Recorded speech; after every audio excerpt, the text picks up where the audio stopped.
Cool. How about you, Rob? What do you got? What advice do you have on the hiring front? Oh man, I'm not like Dustin's a people person. I'm not a people person. I don't want to be involved. I don't want to talk to anybody actually. I just want to like do my work and listen to Can I music really loud. can I give some insight? So Rob, a client will send over a request that is maybe not the brightest of ideas. And like, just from our experience, we know this is a really bad idea. And Rob will be like, refund this client, fire him, get rid of him. I'm not against. I don't disagree with his take on that. I go through those stages, or someone will come to me and say, "This client asked for this." I'm like, "You want me to fire him?" Because it's just like this. I'm not ready to deal with this today. I get dramatic sometimes. Oh yeah, right. Yes. But yeah, as for hiring though, I mean, I think what Ed said too though, like we have a buffer. Like Stuart would do like interviews for us first and like find qualified guys, and then we would do interviews. That's huge. It helps because when we were just doing it, it was a disaster.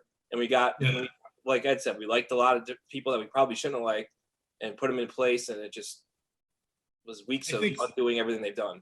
Yeah. And I think it's part of it's he wanted them to be a good fit more than they were actually a good fit. Yeah. Yep. And we wanted the process of hiring to be over.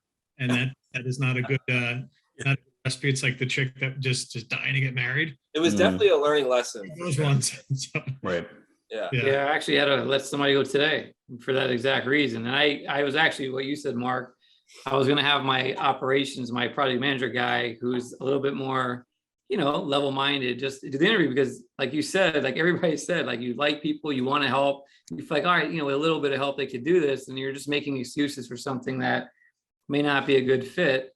And she started the Monday of the event, which is the Monday before last. Really super girl. I mean, she was a good person, but just not quite available the way we needed, not quite following the process the way we needed. And, and I'm like, all right, let me give it at the end of the week. And I was like, thinking about giving it another week today. I'm like, no, the Band-Aid has to get ripped off because it's not fair to the team member that's kind of carrying that weight and not for the client. I mean, clients were good. Nobody had any real issue or anything like that, but it wasn't what we needed. So sometimes you just got to get it done. I'm like, I don't know if I want to be in the middle of this process right away all the time. So did you do that on Friday strategically, or was that just how well, I gave her this week to kind of see where things would go. She's gonna work enough hours. Are we gonna be on top? Are we gonna catch up? And I was gonna try to rearrange things today with her team lead for maybe next week. And after looking at it, I'm just like there's not enough here to salvage. Like there's too many things that are not happening. And again, great person. She was super appreciative that she even got to work with us for a few weeks. And